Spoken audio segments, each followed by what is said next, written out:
আমরা যারা শহরে থাকি তারা চুল ফেলবো কোথায়? ময়লা ঝুড়িতে ফেললে কি গুনাহ হবে? গোসলের পর নামাজ পড়ার জন্য কি আবার ওযু করতে হবে? মনোযোগ তৈরির জন্য কি চোখ বন্ধ করে সালাত পড়া যাবে? মেয়েদের পিরিয়ডের সময় কি হাতে গ্লাভস পরে কোরআন তেলাওয়াত করা যাবে? আমি কিভাবে বুঝবো যে আমার ইবাদত কবুল হচ্ছে কি না? ওকে জন্মদিনের শুভেচ্ছা জানানো যাবে কিনা? মুস্তাফিজুর রহমান নাইম আপনি লিখেছেন, অমুসলিমের হাসি শুনলে আমরা উত্তরে কি বলবো?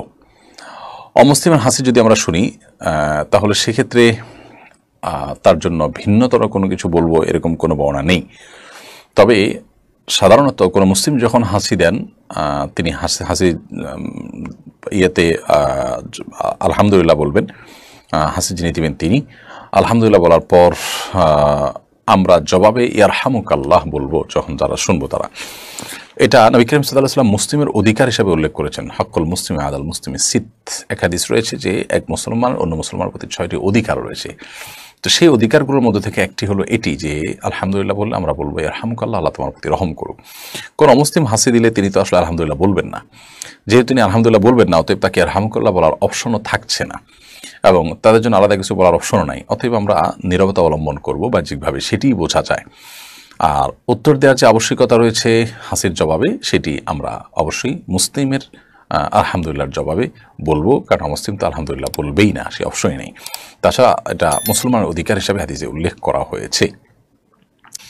শামিমা পারভিন আপনি লিখেছেন, আমার স্বামী সারাদিন কাজ করেন, বাড়িতে আসার পর পরিবারকে সময় না দিয়ে ফোন নিয়ে পড়ে থাকেন, এতে আমাদের দূরত্ব তৈরি হচ্ছে। পরিবারকে সময় না দেওয়ার কারণে সে কি গুনাহগার হবে? এটি আসলে আপেক্ষিক বিষয়। পরিবারকে সময় না দেওয়ার কারণে তিনি গুনাহগার হতে পারেন যদি সেটা চরম পর্যায়ে হয়, কোনোভাবেই পরিবারের দিকে খেয়াল করছেন না, তাদের মৌলিক প্রয়োজন পূরণের দিকেও মনোযোগ দিচ্ছেন না, এরকম যদি হয় তাহলে তিনি গুনাহগার হতে পারেন। আর যদি সেরকম না হয় তাহলে তিনি গুনাহগার না হলেও এটি তার তাকওয়ার জন্য ক্ষতিকর। এটি আল্লাহ সুবহানাহু ওয়া তাআলা যে বলেছেন ওয়াশিরুহুন্না বিল মারুফ, তোমরা তোমাদের স্ত্রীর সাথে বসবাস করবে, পরিবারের সাথে বসবাস করবে সুন্দরভাবে। এই সুন্দরভাবে উত্তম রূপে বসবাসের পরিপন্থী হওয়ার কারণে এটি অবশ্যই তার জন্য অনুচিত উত্তম কাজ এবং এটি তার তাকওয়ার জন্য ক্ষতিকর। পুরুষ হোক আর নারী, প্রত্যেকে পরিবারের এক সদস্যদের একে অন্যকে পর্যাপ্ত সময় দেওয়া উচিত সাধ্য অনুযায়ী। অহেতুক মোবাইলে সোশ্যাল মিডিয়াতে ডুবে থাকা এবং নানা রকমের আসক্তি, সেটা টেলিভিশন হোক মোবাইল হোক, এগুলো নিয়ে ডুবে থাকা, এটা কখনো প্রশংসনীয় কোনো কাজ নয়। এটা আমাদের স্বাস্থ্যের জন্য যেমন ক্ষতিকর, মানসিক স্বাস্থ্যের জন্য ক্ষতিকর, আমাদের পারিবারিক জীবনকে সুন্দর এবং সৌহার্দ্যপূর্ণ করার জন্য এটি বড় ধরনের প্রতিবন্ধকতা সৃষ্টি করে। সেজন্য একজন দায়িত্বশীল মুসলিম, তিনি নারী হোক আর পুরুষ হন, তিনি এ ধরনের আসক্তি থেকে বেঁচে থাকার জন্য আপ্রাণ চেষ্টা করবেন। আল্লাহ তাআলা আমাদেরকে তৌফিক দান করুন। এটি খুব ভয়াবহ রূপ পরিগ্রহ করেছে, বহু সংসারে অশান্তি এমনকি ছাড়াছাড়ির পর্যায় পর্যন্ত চলে যায় শুধুমাত্র এই জাতীয় বিষয়ে স্বামী স্ত্রী পরস্পরের প্রতি দায়িত্বশীল না হওয়ার কারণে এবং সচেতন না হওয়ার কারণে। আমাদের উচিত নিজেদের ব্যাপারে নিজেদের কঠোর সিদ্ধান্তে আসা, যদি আমরা এই আসক্তি থেকে কোনোভাবে বের হয়ে আসতে না পারি। মনজুর আহমেদ চট্টগ্রাম থেকে সম্ভবত আপনি লিখেছেন, খারাপ স্বপ্ন দেখা থেকে বাঁচার উপায় কি? অনেক সময় মানুষ দুঃস্বপ্ন বা যে স্বপ্ন দেখে মানুষ ভড়কে যায়, ভয় পেয়ে যায়, এগুলো অনেক সময় শারীরিক দুর্বলতার কারণে হয়, মানসিক অবসাদগ্রস্ত থাকার কারণে হয়। অতএব সেটি যেন না হয় সেটি খেয়াল করা দরকার। অনেক সময় নির্ঘুম থাকার কারণে অল্প ঘুমালে বা সামান্য ঘুমানোর সময় এই ধরনের পরিস্থিতি তৈরি হয়। এটার নানা গবেষণা আছে, আপনি একটু খুঁজে দেখতে পারেন। আর এর বাইরে অর্থবহ স্বপ্ন যেগুলো মনে হচ্ছে যে ইঙ্গিতমূলক এবং সেটি দেখে আমি ভড়কে যাচ্ছি, তাহলে এরকম স্বপ্ন যেন না দেখি, তার জন্য আসলে বিশেষ কোনো উপায় আছে বলে আমার জানা নেই। তবে আপনি যেটি করতে পারেন, তাহলে এই ধরনের স্বপ্ন দেখার পর সুন্নাহ এর আলোকে বাম পাশে আপনার যে অবস্থায় থাকেন সে অবস্থা আপনার হাতের বাম পাশে আপনি প্রতীকী থুথু ফেলবেন 3 বার, হালকা হালকা করে ঠোঁটের আগায় আপনি 3 বার থুথু করে আপনি প্রতীকী থুথু ফেলবেন। এর বাইরে আমানতু বিল্লাহি ওয়া রাসূলিহি পড়বেন এবং সম্ভব হলে সুযোগ থাকলে 2 রাকাত সালাত আদায় করবেন এবং সেই স্বপ্ন মানুষের কাছে বলে বেড়াবেন না। এগুলো হলো দুঃস্বপ্ন বা খারাপ স্বপ্ন দেখার পর করণীয়। মাহমুদা খাতুন লিখেছেন, সালাতে মনোযোগ তৈরির জন্য কি চোখ বন্ধ করে সালাত পড়া যাবে? মনোযোগ তৈরি করার জন্য চোখ বন্ধ করে সালাত পড়তে পারেন, তবে সাধারণ এবং স্বাভাবিক অবস্থা চোখ খোলা রাখাটাই হলো সুন্নাহ নবী সাল্লাল্লাহু আলাইহি ওয়াসাল্লামের, স্বাভাবিক রাখা। মনোযোগ আমার বেশি সৃষ্টি হয় চোখ বন্ধ করলে, না হলে মনোযোগ ধরে রাখা কঠিন হয়, তো মনোযোগ বৃদ্ধি করবার জন্য আমি চোখ বন্ধ করলাম, এটি জায়েজ আছে। এমনিতে সাধারণ অবস্থাতে স্বাভাবিকভাবে চোখ খোলা রাখাটাই হলো সুন্নাহ। আনিতা আখতার আপনি লিখেছেন, মেয়েদের পিরিয়ডের সময় কি হাতে গ্লাভস পরে কোরআন তেলাওয়াত করা যাবে?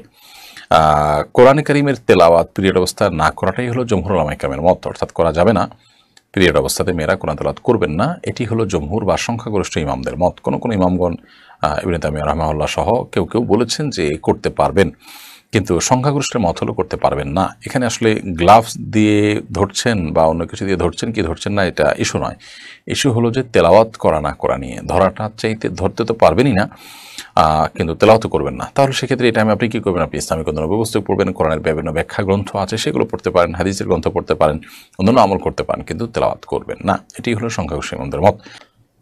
এরপরে প্রশ্ন করেছেন রিয়াদুল ইসলাম মারুফ, আপনি লিখেছেন আমি কিভাবে বুঝবো যে আমার ইবাদত কবুল হচ্ছে কি না? দেখুন, আপনার ইবাদত কবুল হচ্ছে কি না এটাকে নিশ্চিতভাবে জানার কোনো উপায় বা সুযোগ নেই। আপনি শুধুমাত্র বিভিন্ন আলামত দেখে আন্দাজ করতে পারেন, সুধারণা করতে পারেন, জাস্ট এটুকু।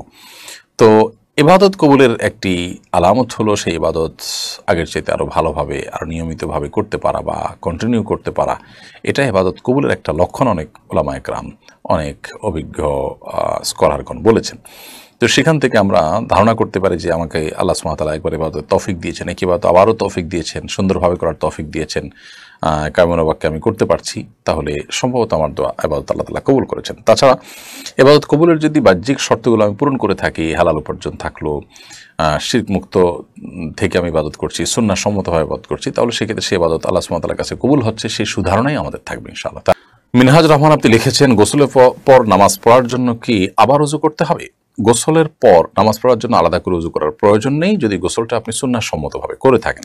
সুন্নাহ সম্মত গোসল কি? সুন্নাহ সম্মত গোসল হলো শরীরের কোনো জায়গায় নাপাক লেগে থাকলে, সেটা কাপড় হোক শরীর হোক, সেই জায়গাটাকে আগে আলতোভাবে ধুয়ে ফেলতে হবে। এরপর 2 হাতের কবজি ভালো করে ধুয়ে 3 বার, ঠিক অজুর মতো করে 3 বার কুলি, অজুর মতো নয়, অজুর নিয়ত করে একেবারে 3 বার কুলি, 3 বার নাকে পানি, মুখ ধোয়া, হাত ধোয়া এবং মাথা মাসা করা।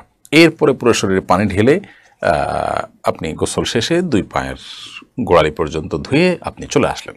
তাতে আপনার অজু দিয়ে গোসল শুরু হলো, গোসল শেষ, অজুর শেষ কাজটা পাও ধুয়ে আপনি বের হয়ে চলে আসলেন। এরপর আলাদা করে আপনার অজু করার কোনো প্রয়োজন নেই। অনেকে অহেতুক এরপর আবার অজু করতে থাকেন। একবার অজু আসে, সেই অজু আপনি থাকা অবস্থায় কোনো ইবাদতই করেন নিয়ে অজু দিয়ে প্রয়োজন ছাড়া আবার অজু করার কোনো মানে হতে পারে না। সেজন্য গোসলের পর আর ওযু করার কোনো প্রয়োজন নেই, যদি সেটা সুন্নাহ সম্বন্ধে গোসল হয়ে থাকে। যদি সুন্নাহ সম্বন্ধে গোসল হয়নি, আপনি এমনিতে গোসল করে আসছেন, অথবা গোসল করতে গিয়ে আপনার ওযুভঙ্গ হয়েছে, বায়ু নির্গত হয়েছে, তাহলে সেক্ষেত্রে তো আপনি গোসল করে আবার ওযু করবেন। তাহারাত তাননীর আপনি লিখেছেন আমরা যারা শহরে থাকি তারা চুল ফেলবো কোথায়? ময়লা ঝুড়িতে ফেললে কি গুনাহ হবে? মানুষের শরীরের প্রত্যেকটা অঙ্গ প্রত্যঙ্গ সম্মানের পাত্র। আল্লাহ সুবহানাহু ওয়া তাআলা বলেছেন ওয়ালাকাদ কাররামনা বানি আদম, আমি আদম সন্তানদের সম্মানিত করেছি, মর্যাদা বান করেছি। এজন্য মানুষের শরীরের কোনো অঙ্গ প্রত্যঙ্গের অসম্মান হয় এমন কোনো প্রক্রিয়া, এমন কোনো পদ্ধতি অবলম্বন করা উচিত নয়। অতএব চুল হোক, অন্য কিছু হোক, এগুলোকে মাটিতে পুঁতে ফেলতে পারলে ভালো হয়, কমপক্ষে মাটিতে ফেলে দিলেন। কিন্তু ময়লা আবর্জনার সাথে সেটা ফেলাটা এটা অনুচিত, তবে এর কারণে কোনো হারাম বা বড় গুনাহ হবে ব্যাপারটা সেরকম না।